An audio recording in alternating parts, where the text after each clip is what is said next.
Ассалаумағалейкум, құрметті көрермен. Бүгінгі шығарылымда жаңғақтың пайдасы мен сіз керек қылмай қоқысқа тастайтын қабығы жайлы пайдалы ақпараттарды ұсынамыз.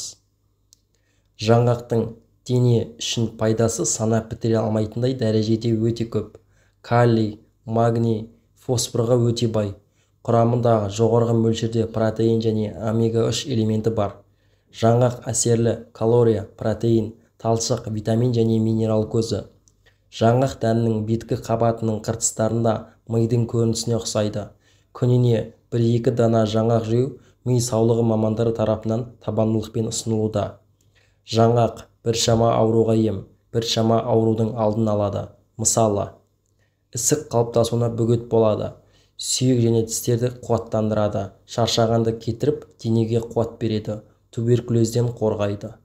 Тамыр қатаюының алдын алады, қан айналымын жақсартады, іш өтуін тоқтатып, теріні тазалайды, сүйелдерді кетіреді, асқазандағы желді кетіреді, тұмауға жақсы әсер етеді, жөтелді тоқтатады, шаршағанды және әлсіздікті кетіреді, қан қоюлануының алдын алады, ауыздағы жағымсыз иісті кетіреді, өкпеге, асқазанға және миға қуат береді, ойлау қабілетін дамытады, қанды тазалайды, бауыр жұмысын реттейді, қант диабеті науқастар үшін өте маңызды болған инсулинді арттырады. Жаңғақтағы май асқазан және ішектерді тазалайды, жұмсақ болуын қамтамасыз етеді.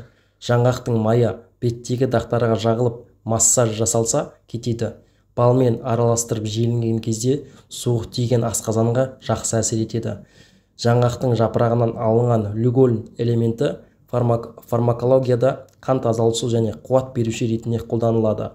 Жаңғақтың жапырақтары және қабықтары қайнатылып, балмен араластырылып ішілсе, қан аздыққа жақсы әсер етеді. Қорытылуы қиын болғандықтан бауыр ауыратындар жаңғақ жемеуі керек. Ерлерге жаңғақтың пайдасы орасан зор. Ерлердің көпшілігі грек жаңғағын қауіпсіз пайдалана алады. Өйткені ол жыныстық функцияға жағымды әсер етеді. Бұл аденоманың және простатиттің алдын алудың тамаша құралы. Сондай-ақ грек жаңғағы афродизиак деп саналады және әсіресе ерлер үшін өте маңызды. Олар еркектік күшті арттырады. Нәзік жандылар үшін жаңғақтың пайдасы аз емес.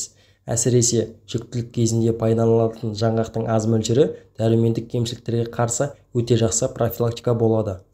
Ағзадағы жетіспейтін компоненттерді толтыруға мүмкіндік береді. Жаңғақ дәндерін үнемі пайдалану нәрестедегі ақыл-ойдың артта қалуына жол бермеуге көмектесетін ақпарат бар. Ал жаңғақ майын қолдану токсикозды жеңілдетіп, нәрестедегі бірқатар елеулі аурулардың алдын алады.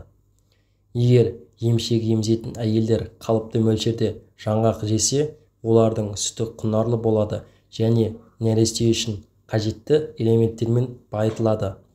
Дегенмен шектеулер бар. Күніне 2 жаңғақтан ғана жеуге болады. Жаңғақтың қабығы пайдалы екен бірі білсе, бірі біле бермейді.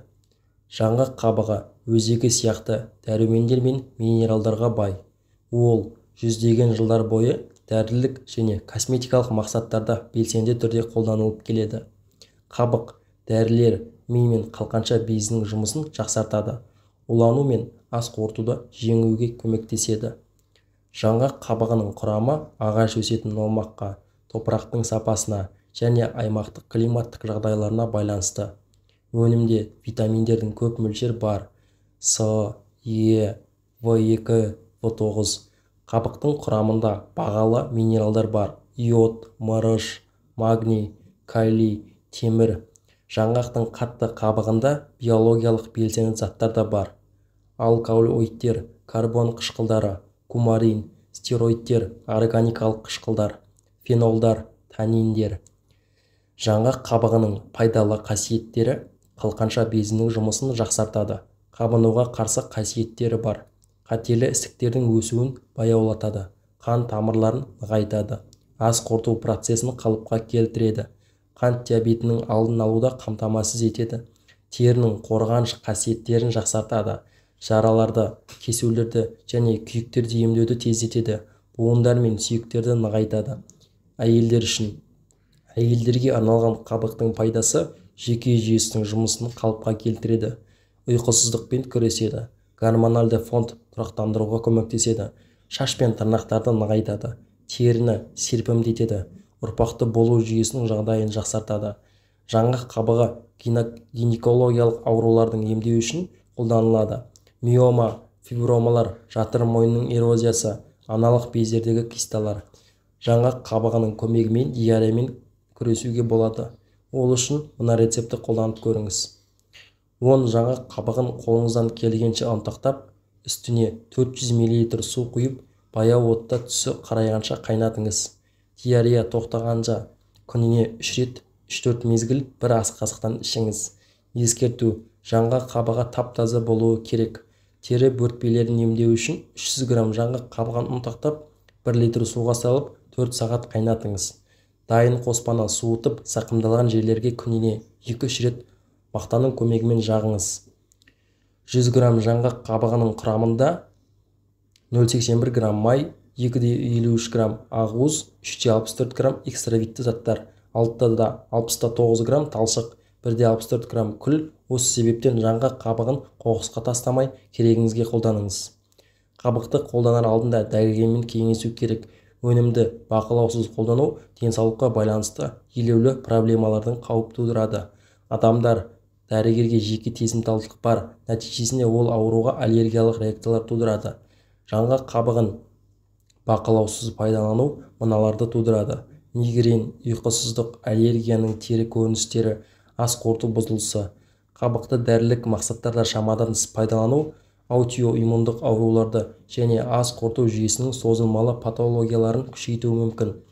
Жаңғақты тәулігіне 50 граммнан артық қолдануға болмайды.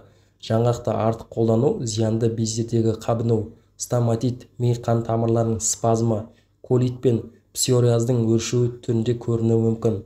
Артық салмақпен және жекке төзбеушілік болса, мүлдем қолданбаңыз. Және ішектің өткір аурулары кезінде, сондай-ақ ақ қаныңыздың ұйуы жоғары дәрежеде болса, қолданбаңыз.